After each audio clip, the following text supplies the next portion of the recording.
All right. Okay, so today's a little bit of an odd one. I have been really busy with real life things, so I haven't really had time to record a proper episode of, well, anything. And I ran out of stuff that I had already recorded. So I'm all caught up, you're all caught up, and now it's just little me at my desk trying to decide what I want to do. I have a couple of things I want to try going forward. One of which is I'm definitely going to be continuing my Starforged campaign fairly soon. I just don't really have it in me to record tonight. So today is just a sort of a touch base video and sort of an update on kind of where I'm going right now. So this is definitely coming back for sure for episode 12, I believe. I'm probably going to get a couple of episodes recorded. And I am aware of my my playlist kerfuffle. It's not quite in order for some reason. I have to look into that. And but this will be coming back soon. Another thing that I want to do is revisit or continue my Ironsworn game. And I know in that episode or two, I can't remember how many sessions that I recorded for, the YouTubes. But that game will continue, probably utilizing the Starforged combat and traversal rules, just because it's just better. It's upgraded. It's just a better system for it. So I will be utilizing that instead. I do also kind of want to continue with my Vaesen series. And all these things, things that I want to get back to, but just haven't had a chance to. My Vaesen, the Children of Thursday series, which my character has only Prastrid Gregorius, a Bohemian socialite academic, has solved one mystery for the society and has been able to develop part of the castle of Skittlehift Castle. And so that is awesome. I think I want to try to get them doing another mystery, and that was a lot of fun. So I kind of want to get back to that as well. As for Shadow Dark, I know this was a series that I sort of started here on this channel, and it's one of my more favorite systems to play that is not solo as solo, just because a lot of what you can do straight from the book with very minimal other oracles and such like that. But I think in the last episode of my solo series, the second campaign, if you will, ended not prematurely, but as expected in a game that is as brutal as Shadow Dark. But I think I'm going to continue this in a sort of montage aspect, where I'm probably going to be playing levels 1 through 3 sort of on my own in a narrative style, and seeing how my characters get to where they are. I feel very strange starting a campaign at level 3 with no previous context for me as a storyteller.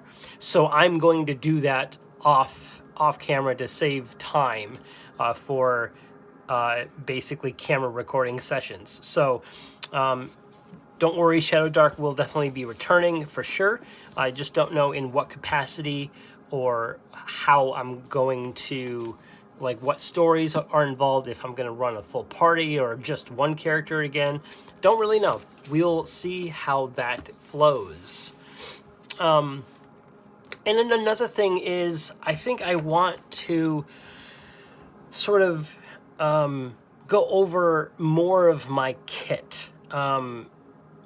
I know I've shared a lot of what I already use at the table.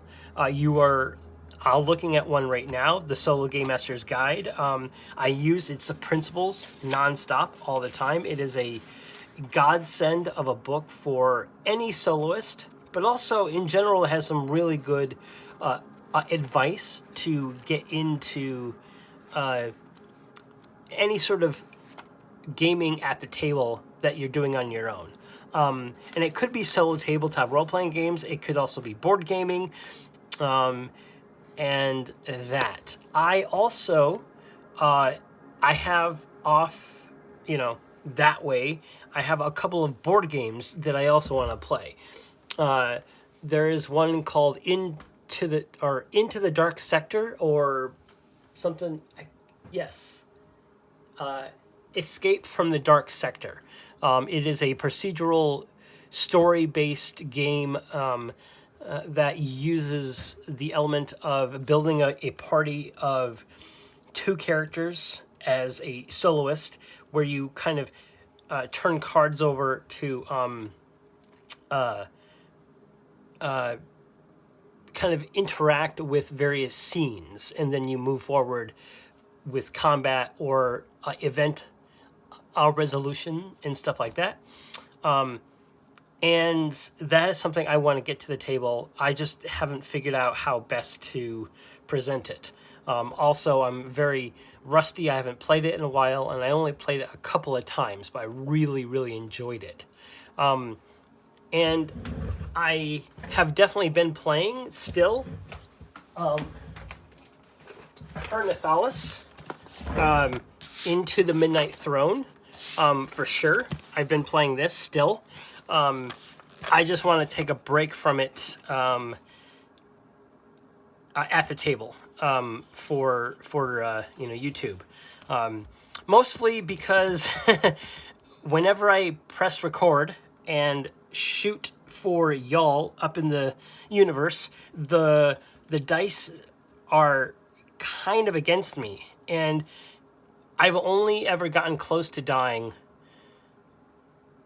once before, and then every other time it's just been frustrating, but only frustrating for you, not you guys. I don't know if it's frustrating to watch, but for me to roll a bunch of dice back and forth seems frustrating to watch. So I'm going to sort of modify how I play this, or at least how I present it, to the interwebs. So I might modify how I play. I might play a more narrative approach for y'all.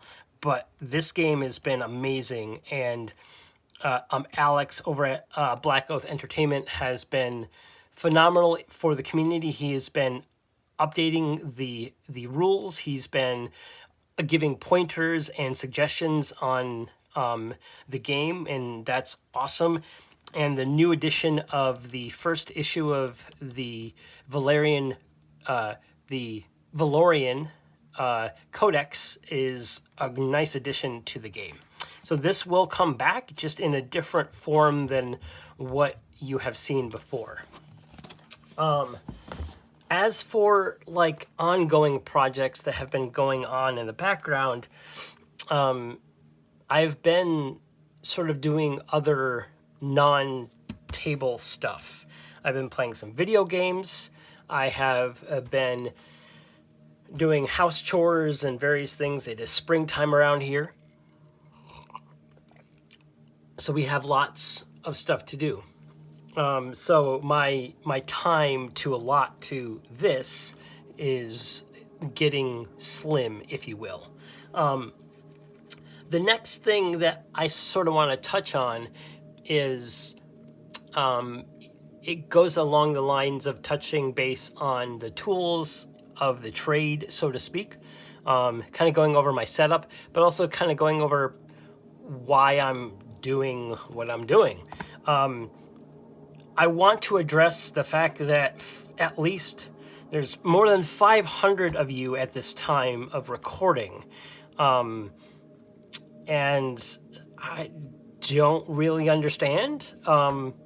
I, as a consumer of YouTube videos, understand what makes me want to watch things. I can only understand why I like to play like this, and I just like to present it.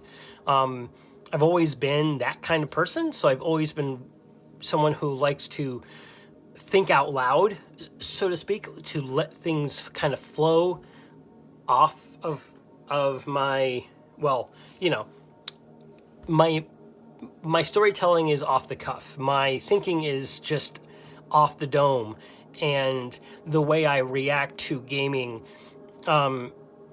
makes it exciting for me. And I realize that this, presenting it to the world, isn't necessarily the reasons why I'm doing it, but it helps me. It helps my creative juices flow, if that makes any sense. So that I want to wholly thank everyone who has been part and parcel to me continuing to do this. So thank you very much, and you've all been amazing, so to speak. So with that being said, the mode of how I do things here isn't going to really change much. I'm just probably going to do a lot more, what feels right at the time. And right now, my main drive, off, like, just downtime when I have time for myself, has been Kernathalis. And my main sort of thing to record, because it's fun to do that, has been Starforged. So those are the two main things that are on my brain right now, in the space of the hobby.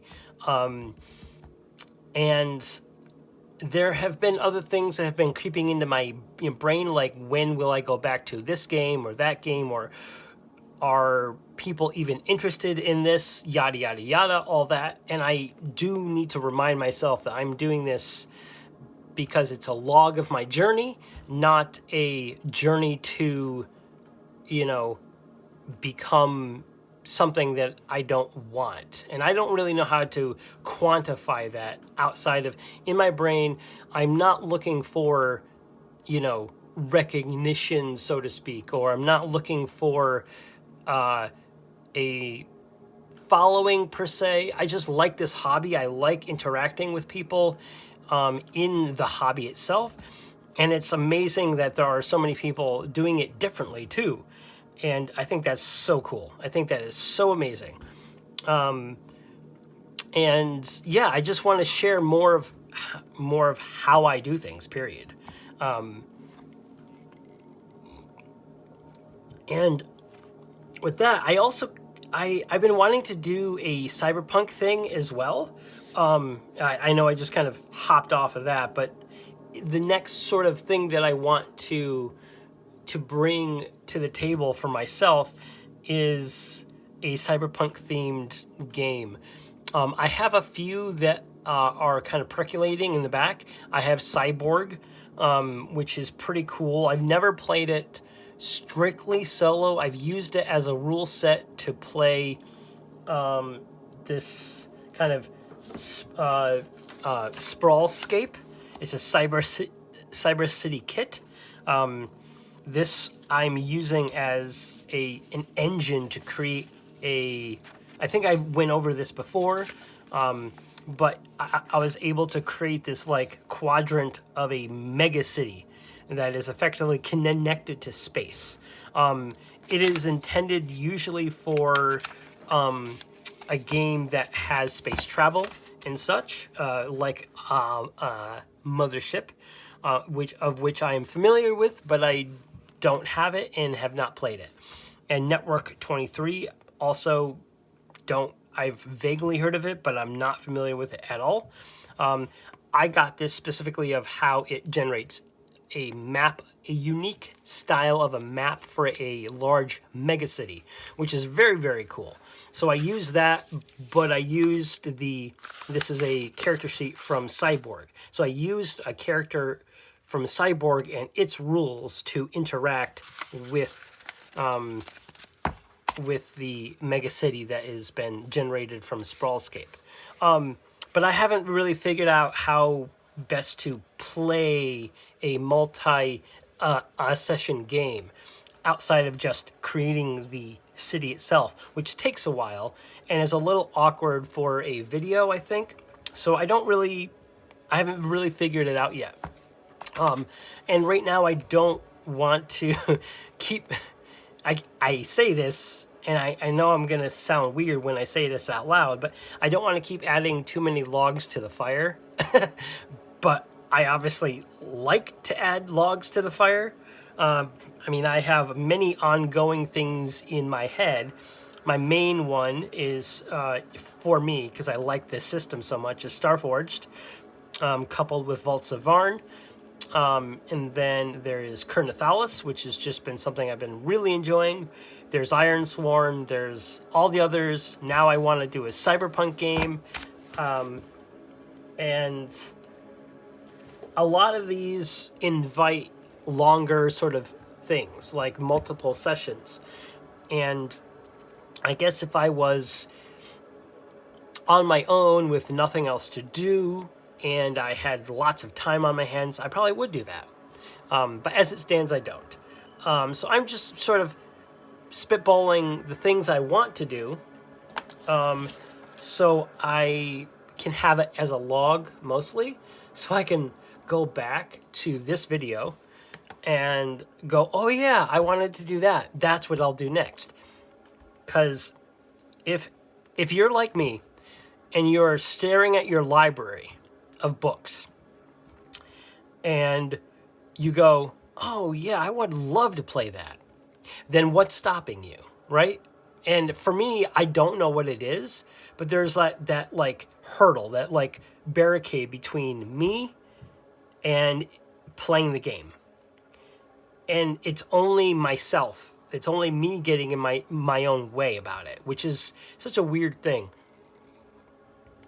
And I hear it talked about from time to time, but mostly the mostly the explanations for that, the inability to play is usually time, the effort, so the time in the mental space and real life are all the main three things.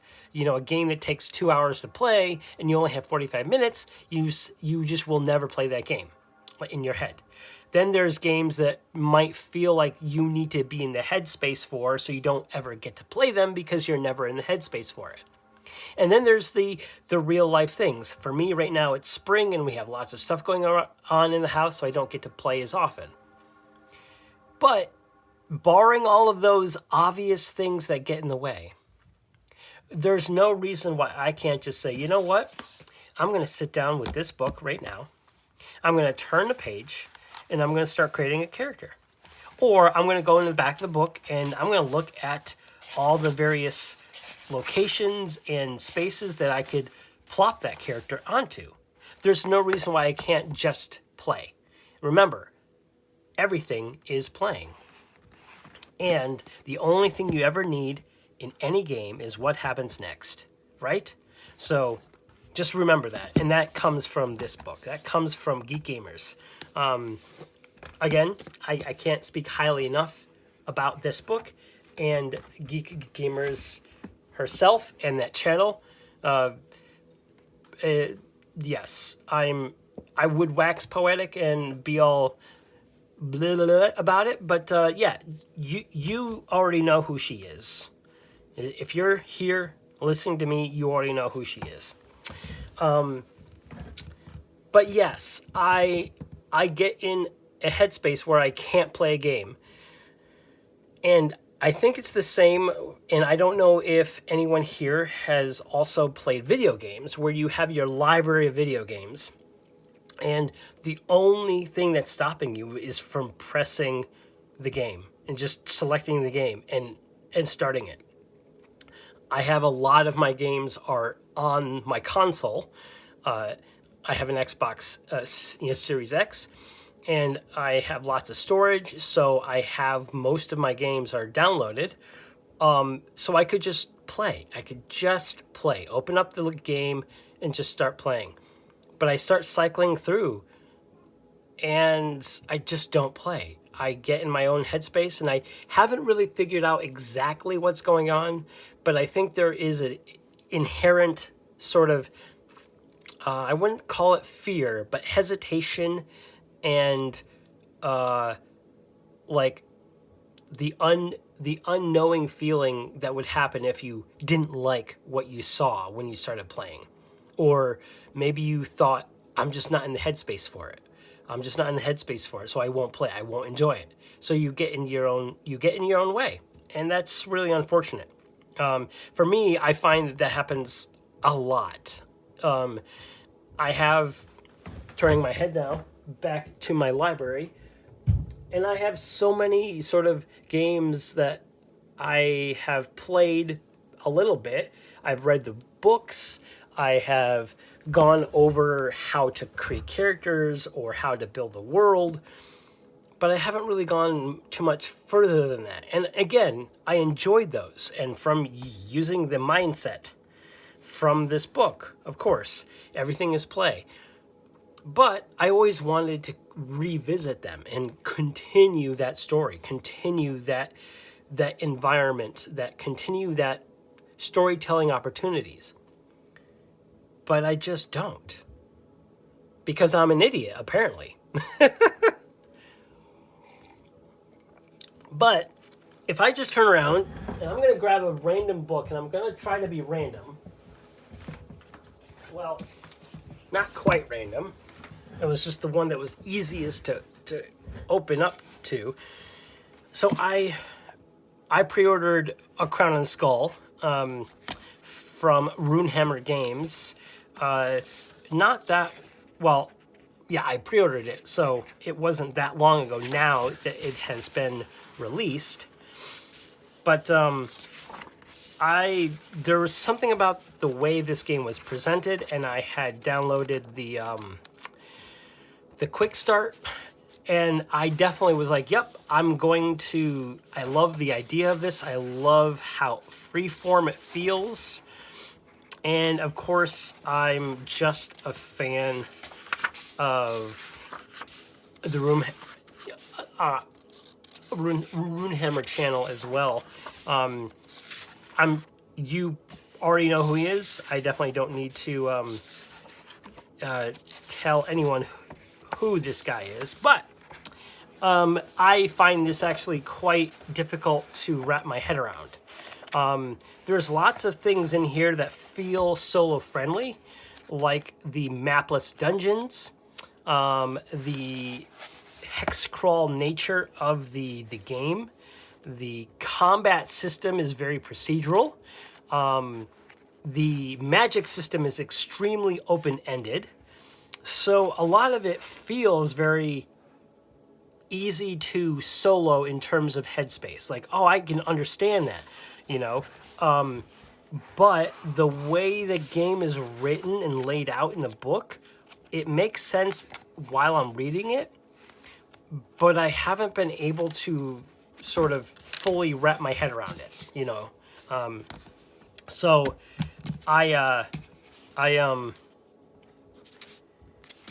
just haven't gotten to do much with this. But this is something I've been wanting to try to play myself. So yeah, if anyone out there has also gotten into something, and then it just kind of faded away into, you know, your bookshelf, and you never really looked at it again. You know, let me know. And if you ever went back to it, how did that feel? I'm actually kind of curious on that, because for me, this feels unique to me, but I'm sure that's not the case. It's just how I operate in my library here. And I think I touched base on this before, but when I moved here to this house, you know, this is our first house, and it's probably going to be our last, hopefully. But we finally have spaces for everybody. I can do this. I have a little sign on my door, a little quiet session is in progress sign, so people know if they do come in, they need to be respectful and quiet. I'd like to get a little, you know, red, yellow, green button or a light for above the door as well. But my current setup is literally, that's my iPhone right there. I mean, that's what all this is. That's what all this is here. Or this is how I'm recording it, is just my iPhone. And I don't think I'm really going to change that. I really can't be bothered by making it more complicated for myself. I already struggle with removing myself from the screen as is, so adding more of that just is not going to help me. But I did, just as I will make a post on it, but if you see this before the post, I did upload my flowcharts from Kernathalis onto the Board Game Geek pages or files section of the game, so you can look for it there. But that being said, I think that's everything I really wanted to touch base on. I just felt like I wanted to, you know, have you all, you know, get the pulse of where I'm coming from right now and what to expect in the coming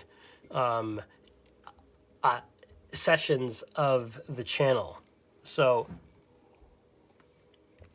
I think I will just wrap it up there, folks. And until next time, I'll see you on the flip side. Peace.